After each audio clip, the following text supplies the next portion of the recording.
Welcome back, fellow trailblazers. Today we have something truly special in store for you.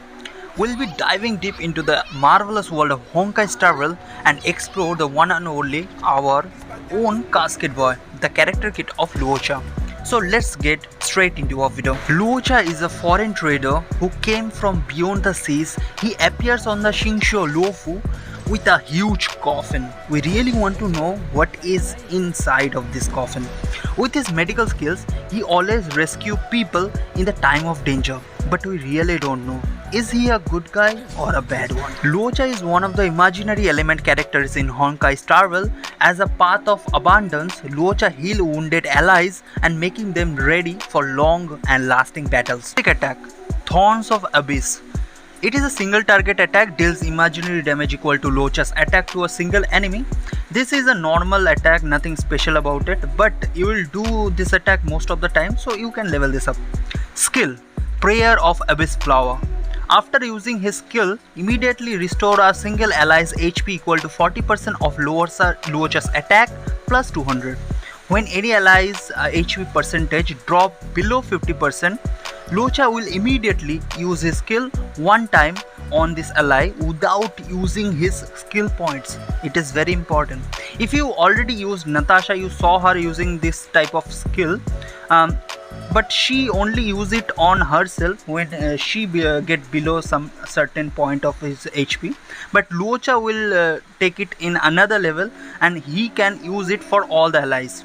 This effect can be triggered only once in 2 turns of Luocha. So we need to build him with more speed so he can take more turns. Ultimate, Death Wish.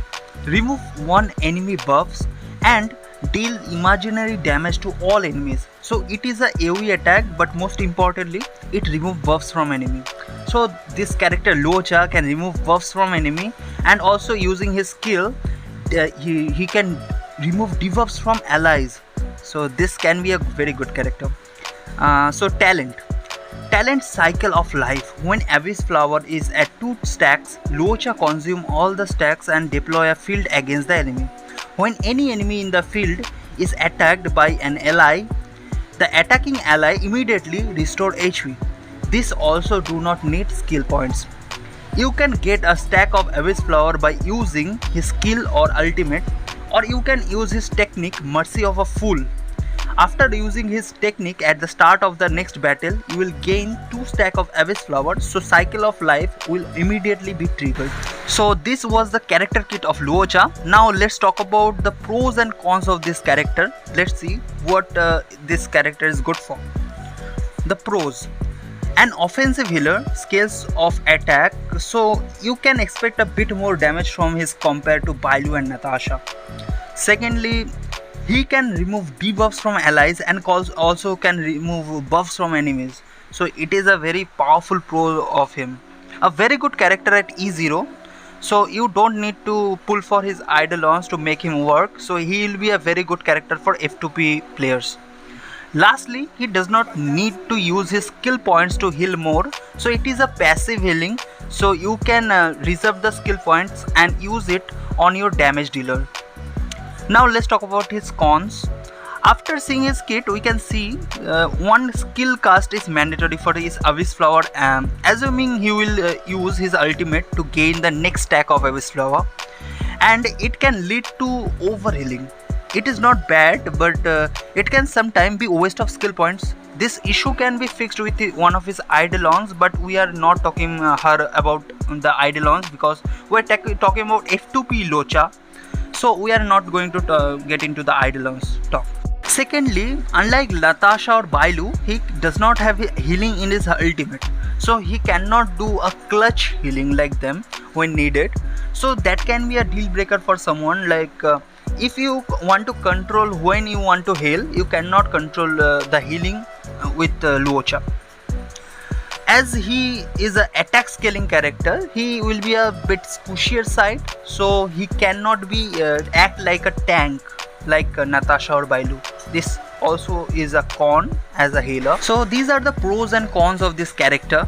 So as my final thought, I'll say, as there is not many healers and imaginary characters in the game right now, if you don't have a second healer like Bailu or Japart for shielding, you can grab him. And you will get an imaginary damage dealer as a bonus. But don't think he will destroy the enemy with his damage, because it will be not like DPS damage. He is a very good healer that he can do, and can heal without using his skill points. So he will at least be a skill point neutral character, if not skill point positive. So if you want to get Blade in future, you can get him. I am not saying anything, I am not leaking anything, but his kit is work very well together, this character's kit. His character banner is also good. If you are not going to pull for Silver Wolf, you can get Pela to reduce enemy defense. Yukong is a new 4-star character you can get in his banner.